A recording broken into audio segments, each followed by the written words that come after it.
దీర్ఘకాలికంగా ఉన్న బీసీ నాయకుల సమస్యలను తక్షణమే కేంద్ర రాష్ట్ర ప్రభుత్వాలు స్పందించి పరిష్కరించాలని బీసీ సంఘం రాష్ట్ర అధ్యక్షులు బేరి రామచందర్ యాదవ్, ఆర్కే సాయన్న, బట్టు రాజులు సంయుక్తంగా డిమాండ్ చేశారు.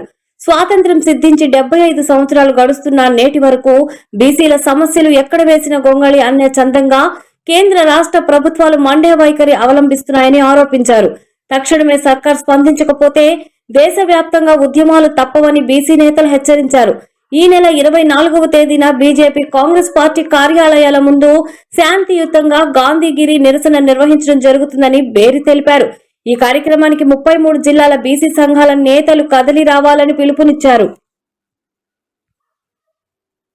ఐక్యత తెలంగాణ రాష్ట్ర వ్యాప్తంగా రేపు 24వ తేదీన జరగబోయే ఏదైతే గాంధీగిరి శాంతి దీక్షకి పెద్ద ఎత్తున బీసీలంతా తరలి రావాలని పిలుపునియడం జరుగుతుంది. బీసీ ఐక్య వేదిక తరఫున పెద్దలు ఆర్కే సాయన్న ముద్రాజ్ గారు, మరి రాష్ట్ర బీసీ ఫెడరేషన్ రాష్ట్ర అధ్యక్షులు, మరి అదేవిధంగా ఉద్యమకారులు, బీసీ నాయకులు పెద్దలు రామచంద్రన్న గారు, మరి రాజన్న గారు, మరి ఈరోజు ఈ యొక్క ముఖ్య ఉద్దేశం ఏంటంటే బీసీలకు జరుగుతున్న అన్యాయాల మీద ఈ యొక్క పోరాటం చేయడం జరుగుతుంది.